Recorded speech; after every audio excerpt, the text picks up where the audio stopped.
So what's up guys, welcome back again to another vlog. Yan, so ito nga guys si V-Turbo. So ngayon nga guys, papapalitan natin siya ng muffler. So di ba ngayon naka hood exit siya. So gagawin natin ngayon guys is papalitan natin siya. Yan, so ang naiisip ko nga guys na ipalit dito na muffler is yung downpipe. O kaya ibalik ko na lang yung dati niyang scab, naka-scab kasi ito dati. Kaya ko siya guys gusto na ipa full exhaust na. Natin siya ng hood, fender. Kukumpletuhin na natin si V-Turbo. Matagal ko nga na-enjoy itong style ni V-Turbo na naka-racing style. So gusto ko naman ngayon na yung roadworthy naman, yung may bubong kompleto kagaya nung mga owner na ginagawa natin. Yan. So tapos na tayo ngayon sa, although hindi naman siya sobrang bilis, tapos na tayo sa pabilisan. So ngayon naman papogian naman. Yan nga guys, no. O, kalagitnaan nga ng vlog natin, yan na Ambon. So maya kami aalis kasi baka mamaya mabasa nga. Yan nga yung problema natin dito sa owner natin na walang hood. So yan, alis na daw kami. Pero naambon po eh. So yan nga guys, alis na tayo. Yan, kasama natin daddy. Dala niya yung ating malaki na owner. Let's go!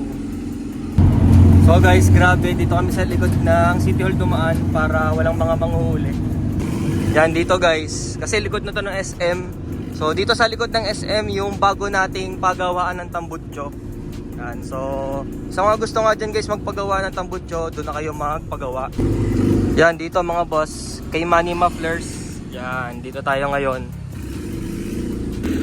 Yan guys, so daddy na pinag-drive ko para mabidyohan natin. Oh, putik nga lang dito. Dandahan, dandahan. Titilapsik. Ay, bago ka nang gagawin.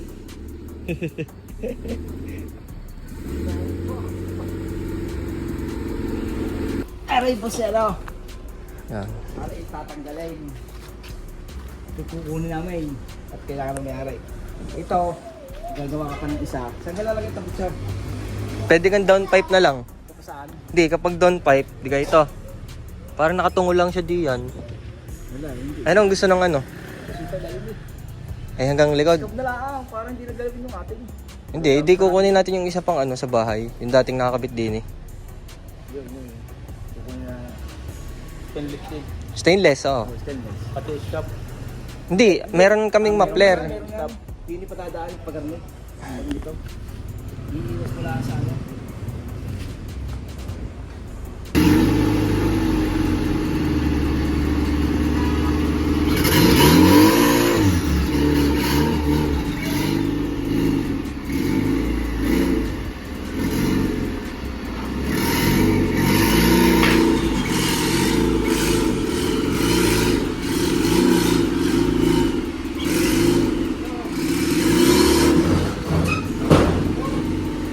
So ayun, side ng likod.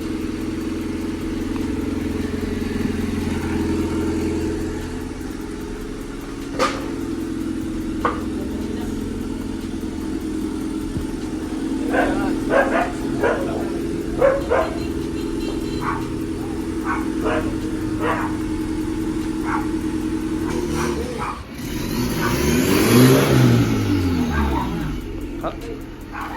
Sabit yan. Nasaan sabit? Aray, sabit.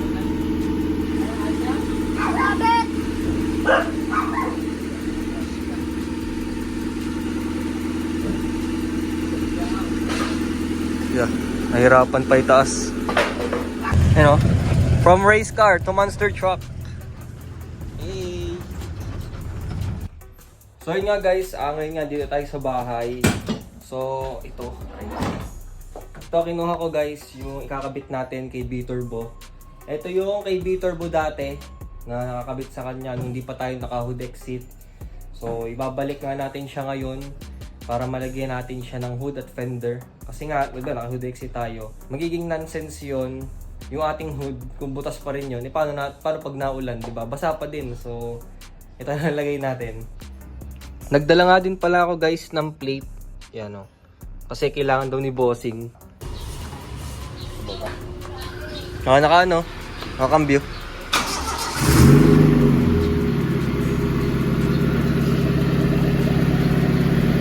Yan, tapos na guys, gawin yung ating tambutso. Wala na tayong hood exit.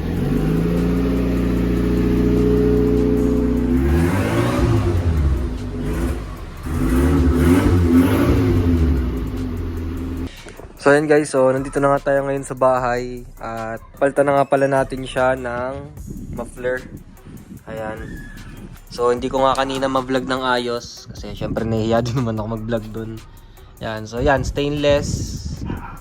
Tapos nilagay nila ng flexible pipe dito para pag nagba-vibrate, para hindi siya mag-vibrate. Yun pala yung purpose niyan. Kasi kapag wala tayong ganyan, maaring dito tayo magkaroon ng leak. Kasi 'di ba, nagba-vibrate 'yan. Meron tayong ganun. Hindi ko lang alam kung tama explanation ko, pero dati kasi nung nasa tambutsuhan ako, yun yung laging ina-explain nila sa akin. So guys, bibigyan ko kayo ng sound check ulit ni B-Turbo. Sound check muna tayo guys.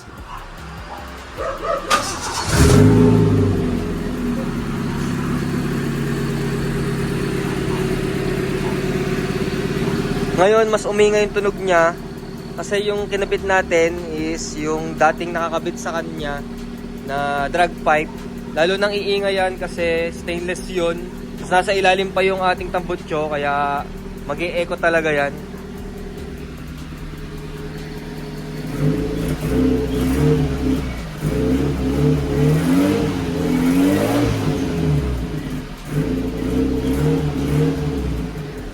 Ito, ipapatono ulit natin to kay Kuya Joel. Kasi, di ba yung huling tune niya, ang hood exit. So, ngayon, ipapatono nga ulit natin ng bago. Yan. Patayin natin, masyado na maingay. Yan. Buti na lang guys, kahit nagpalit tayo ng muffler, hindi na maiibo itong ating turbo. So, di ba dati nakalagay dito sa ilalim? So, nag-headers nga tayo dito at yung paggawa ko nga dyan dati is 15K. Tapos yung paggawa ko naman dito, umabot siya ng 8K. Ito lang. Yan, hanggang dulo sa ilalim, 8K na yun. Yan, tapos ngayon nga, tatanggalin natin tong sa intercooler, lahat yan. Kasi mamaya kakabitan natin siya ng fender.